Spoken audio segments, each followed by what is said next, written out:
victims and survivors, and transparency for America. That's what this vote is about today. And I reserve the balance of my time. Gentleman from Kentucky reserves. The gentlelady from North Carolina is recognized. I reserve. Gentlelady reserves. Gentleman from Kentucky is recognized. I now yield 5 minutes to the gentlewoman from Georgia, Mrs. Greene. The gentlelady from Georgia is recognized for 5 minutes. Thank you, Mr. Speaker. I proudly rise today in a bipartisan effort to release the Epstein Files, finally, after 5 administrations have covered it up. Earlier today, I attended the press conference where the survivors, they're not victims, the survivors of Jeffrey Epstein's sexual abuse and sex trafficking told their stories. And they told stories about how it started back in 1991, 1996, and they continued on through the decades.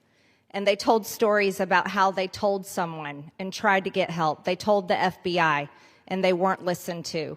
And they told law enforcement, and no one did anything. And these women don't just number a few. These women number around 1,000 women. And they are victims of something that's unthinkable. And this should have never, ever happened. This was the biggest fight I think I've seen in Washington, D.C. This is my 5th year here.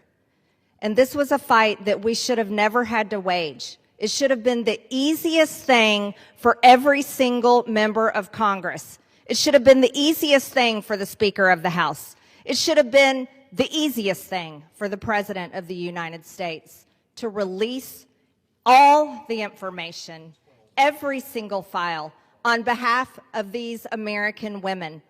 These American women aren't rich, powerful elites.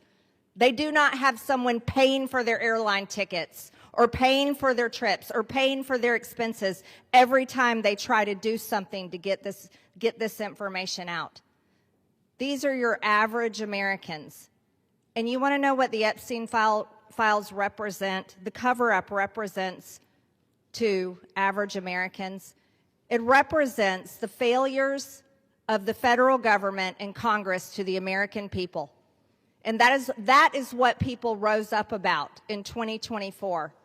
They wanted and demanded transparency from their government and for Americans finally to be put first.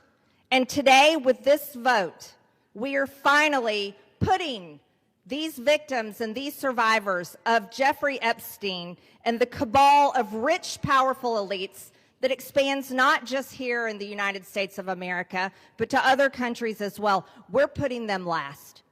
And that is exactly what Americans want. You see, for far too long, Americans have been put last. And they're sick of it. They're sick and tired of it.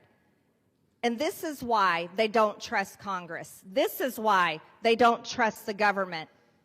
And here's the problem. All of these women who have suffered in shame for years and years and years, women who were terrified, women who were intimidated, women who were threatened, just like Virginia Giuffre.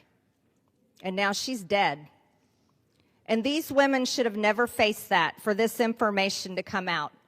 And we, especially the 4 Republican members of the House of Representatives, we should have never faced intimidation and threats for us to get this vote to come to the floor.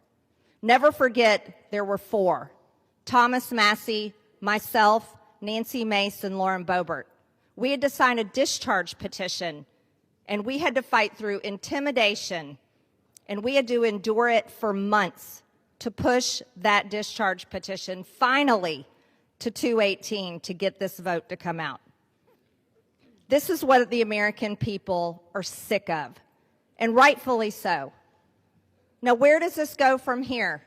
The question will remain, will the Department of Justice release all the information?